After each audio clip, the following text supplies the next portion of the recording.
Welcome back, viewers. Our focus remains on the top developing stories. The Bharatiya Janata Party is yet to announce its pick for the next chief minister after the party's landslide win in the recently concluded Delhi Assembly election over the 70 assembly seats of the national capital on February 5th. As per the sources, there are many names who have been doing the rounds.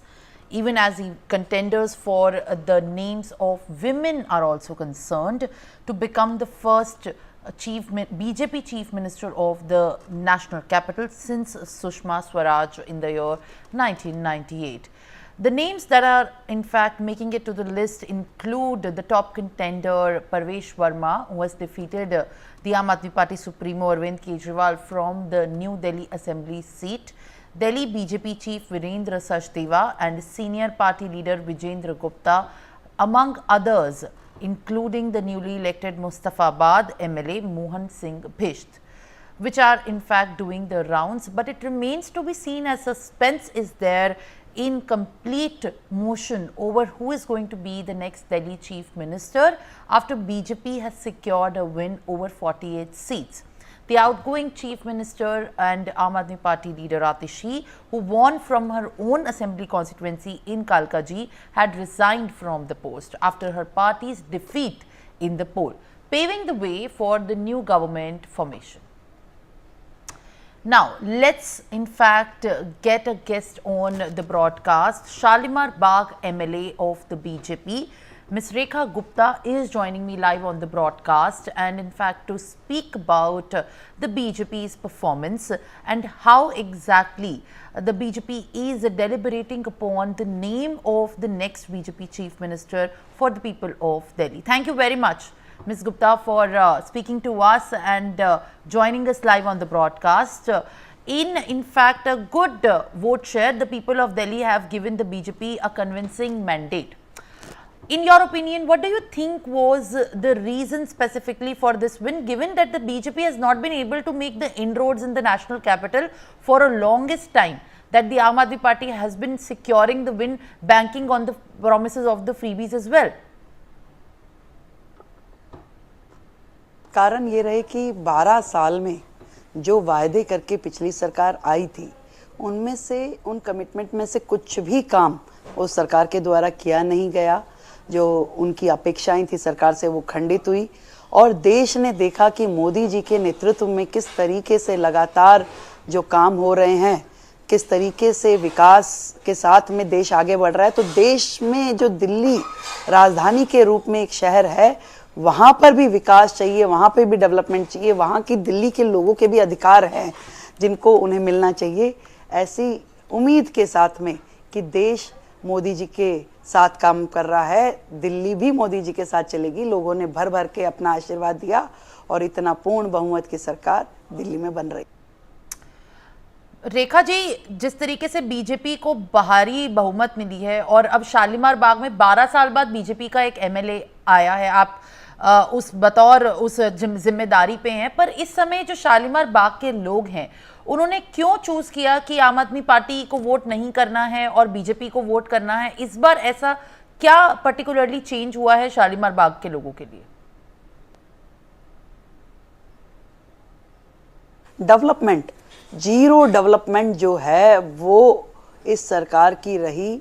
लोगों ने क्या क्या सोच करके कहा, आज इतनी बुरी हालत में सड़कें, नालियां, पार्क, हर जगह जहाँ पे भी जाते हैं वहाँ लगता है कि करोड़ों रुपए का फंड जो सरकार अपने विधायकों को देती थी तो वो कहाँ गया, वो काम क्यों नहीं हो पाए।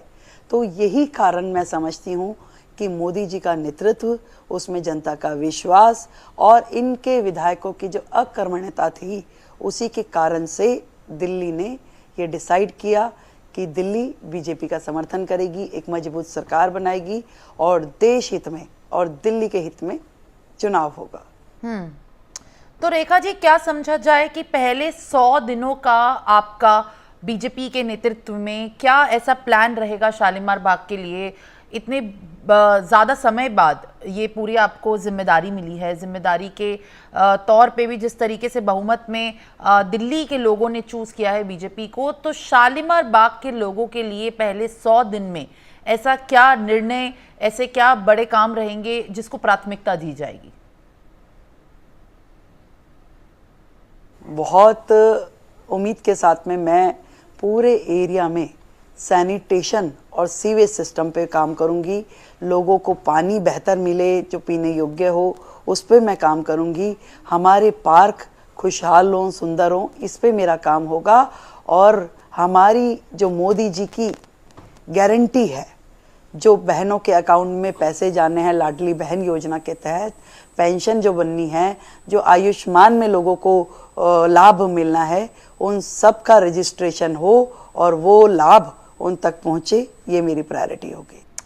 बहुत लोगों का ये मानना है रेखा जी कि जो दिल्ली में बीजेपी को इतने भारी बहुमत में वोट शेयर मिला और जिस तरीके से जीत भी हुई है, वो यमुना के ऊपर जो मुद्दा था, दिल्ली की एक लड़ाई थी कि यमुना को साफ करके लाना है, और उससे बहुत बड़ा फायदा मिला है, उससे बहुत एज भी मिला है।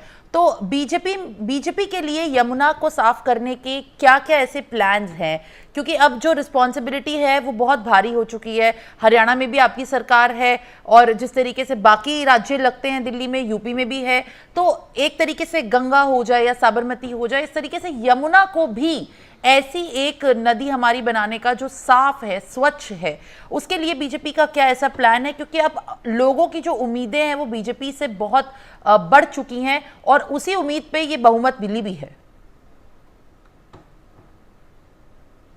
बिल्कुल, उससे भी बेहतर दिल्ली देश की राजधानी है और यहाँ जो है हम सब का, सरकारों का, केंद्र सरकार का, दिल्ली सरकार का एक ही एजेंडा रहेगा कि यमुना को उसका खोया अस्तित्व हम दिल्ली में दिलाए। यमुना में हमारी आस्था है, यमुना हमारी मैया है और हजारों लोग श्रद्धा के साथ में यहाँ पे रोज पहुँचते हैं। तो साफ सुथरी यमुना जिस पे लोग श्रद्धालु पहुँच सकें, अपना आचमन कर सकें, ऐसी यमुना हमें बनानी। जिस तरीके से यमुना का एक बहुत बड़ा मुद्दा है, इसलिए जब दिल्ली के इलेक्शन की बात हुई थी तो बीजेपी के कैंपेन में एक बहुत अहम बात जो उठाई गई थी वो दिल्ली की स्वच्छ हवा का ना मिलना भी था। तो एयर पोल्यूशन जो हर बार का, हर साल का, इतने कई सालों से हेडलाइंस में भी बनता है, वो भी एक बहुत बड़ा मुद्दा है। एयर पोल्यूशन को लेकर क्या ऐसी कोई बातचीत है, रणनीति है, या ऐसी समस्याएं जो एयर पोल्यूशन से बढ़ती हैं उनके सॉल्यूशन के लिए क्या प्लान है बीजेपी का? देखिए, प्रदूषण जो है दिल्ली के लिए एक बहुत बड़ी समस्या रही है और जिसमें पिछली सरकार ने कुछ भी काम नहीं किया। हजारों करोड़ रुपए सरकार की ओर से मदद के रूप में दिए जाते थे, वो भी नहीं लग पाए कि एक्चुअली सीरियस एफर्ट जो होने चाहिए प्रदूषण को ख़त्म करने के लिए, वो नहीं हुए।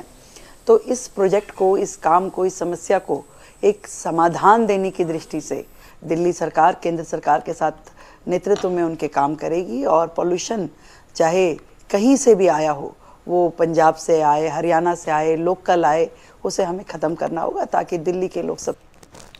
तो रेखा जी, क्या यहाँ पर न्यूज़ पे माना जा सकता है कि हम दिल्ली की बीजेपी की चीफ मिनिस्टर से बात कर रहे हैं, जब जो अब तक जितनी भी डिस्कशंस हुए हैं और उनमें जो नाम आ रहे हैं उनमें आपका नाम भी है, तो क्या ये माना जा सकता है कि नेक्स्ट चीफ मिनिस्टर से बात हो रही है? कोई चर्चा नहीं हुई, कोई लिस्ट नहीं बनी। ये सब लोगों ने अपने आप, कुछ मीडिया ने और कुछ बाकी लोग अपने वो लगा रहे हैं, एस्टिमेट्स लगा रहे हैं कि भैया ऐसा हो सकता है, वैसा हो सकता है, बट हमारे यहाँ कोई इस प्रकार की चर्चा नहीं है। और निश्चित मानिए कि बीजेपी के पास इतने अच्छे नाम हैं, इतने एक्सपीरियंस नाम है, जो कई कई बार के विधायक है जिन्होंने दिल्ली संभाली हुई है। कोई भी व्यक्ति जिसको शीर्ष नेतृत्व ये जिम्मा देगा वो बेहतर काम करेगा और हम सब विधायक उनके साथ मिलके एक टीम के रूप में काम करेंगे। हमारा एक ही मिशन है, दिल्ली को दिल्ली के अधिकार मिलने चाहिए। मोदी जी के नेतृत्व में दिल्ली आगे बढ़े। देश की राजधानी में यदि कोई पैर रखे तो उसको एक सुकून मिलना चाहिए, यहाँ के रेजिडेंट को उनके अधिकार मिलने चाहिए।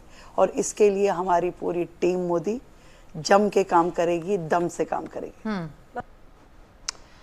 5 सालों में अगले देखा जाए तो बीजेपी का, भारतीय जनता पार्टी का जिस तरीके से बहुमत मिली है, अच्छे नंबरों के साथ, इतने सालों का वनवास टूटा है, घर वापसी हुई है दिल्ली में, प्लान क्या है 5 सालों के लिए? अब लोगों की, दिल्ली वासियों की ऐसी क्या उम्मीदें हैं जो पूरे तरीके से पूर्ण स्वरूप होने वाली हैं?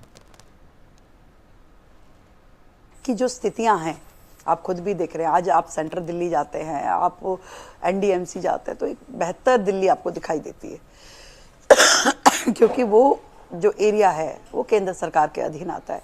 इसी तरीके से पूरी की पूरी दिल्ली का एक एक कोना सुव्यवस्थित हो, सड़कें बने, ड्रेनेज सिस्टम ठीक हो, सीवेज सिस्टम ठीक हो, ये हमारा एजेंडा है और 5 साल में इस काम को हम करके दिखाएंगे। अगली बार जब चुनाव होगा तो जनता अपने आप दौड़ दौड़ के विकास के जो कार्य क्षेत्र में होंगे, जो दिल्ली में होंगे, उस विषय के ऊपर वोट देगी और अगली बार इससे भी ज़्यादा सीटें भारतीय जनता पार्टी जीत के आएगी। All right, thank you very much, Ms. Rekha Gupta, who's a Shalimar Bagh MLA, in fact won with a good margin by defeating the Aam Aadmi Party in the recently concluded Delhi Assembly election, securing her win. Thank you very much for speaking to us at News.